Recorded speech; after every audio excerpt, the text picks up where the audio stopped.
राधे राधे।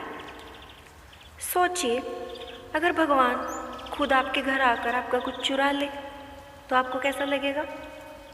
बताइए कैसा लगेगा? यही तो हुआ गोकुल में। जानिए कैसे भगवान श्री कृष्ण ने कैसे अपनी नटखट लीलाओं से पूरी ब्रजभूमि को मोहित कर दिया। आइए जानते हैं, सुनते हैं ये भगवान कृष्ण की कथा। यह कथा हमें बताती है कि ईश्वर भक्तों के प्रेम को ही स्वीकार करते हैं, वह प्रेम चाहे किसी भी रूप में हो। गोकुल में यशोदा मैया और नंद बाबा का घर हमेशा उत्साह से भरा रहता था, क्योंकि श्री कृष्ण अपनी बाल लीलाओं से सबको मोहित करके रखते थे। और श्री कृष्ण का सौंदर्य तो इतना ज़्यादा मनमोहक था कि कोई भी उन पर मोहित हो जाए। और उनकी सभी लीलाओं में से जितनी भी लीला भगवान श्री कृष्ण ने की, उनकी एक सबसे पसंदीदा लीला थी। वह क्या थी? माखन चोरी। माखन चोरी करना श्री कृष्ण को बहुत ही ज़्यादा पसंद था। गोकुल की ग्वाली ने अपने घर में ताज़ा मक्खन बनाकर रखती थी, जिससे कि वे भगवान श्री कृष्ण को अर्पित कर सके। लेकिन यशोदा मैया उन्हें माखन खाने ही नहीं देती थी।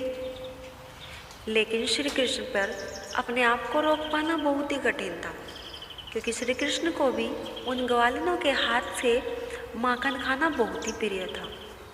लेकिन यशोदा मैया ऐसा करने नहीं देती थी। श्री कृष्ण और उनके सखा सब मिलकर यह योजना बनाते हैं कि जिसके घर में माखन रखा है, माखन कैसे चुराया जाए। और वे कभी दीवार से कूदते तो कभी एक दूसरे के कंधे पर चढ़कर ऊपर टंगी हुई मटकी फोड़ते और सब मिलकर आपस में माखन को खाते थे। कभी कभी जब गोपियाँ घर पर होती तो भगवान श्री कृष्ण और उनके सखा चुपचाप से आकर घर में घुस जाते थे और सारा माखन जल्दी जल्दी खा लेते थे।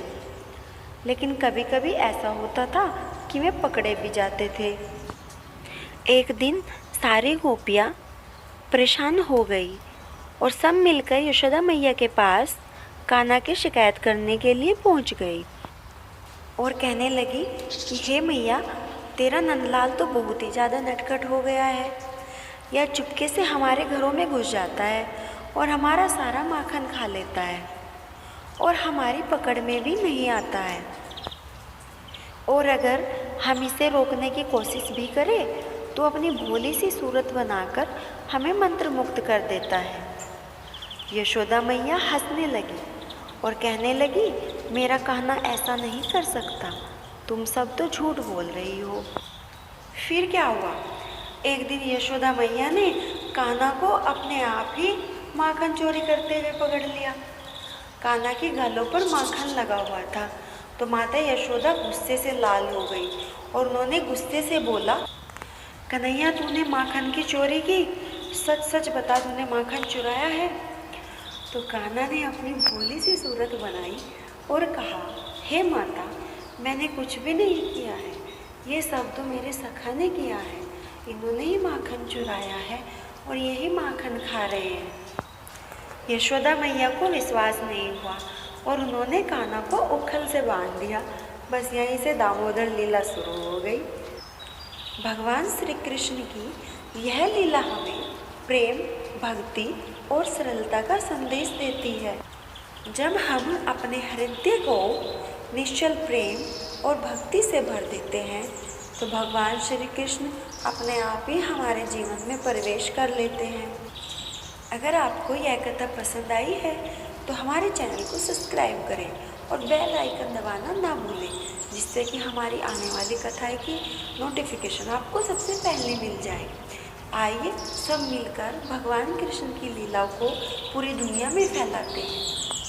अगर आप श्री कृष्ण की कथाओं के बारे में और ज़्यादा जानना चाहते हैं, आप जानना चाहते हैं भगवान श्री कृष्ण ने बचपन में कितनी लीलाएं की हैं, तो आप कमेंट में ज़रूर बताइए कि अगली कथा कौन सी होनी चाहिए।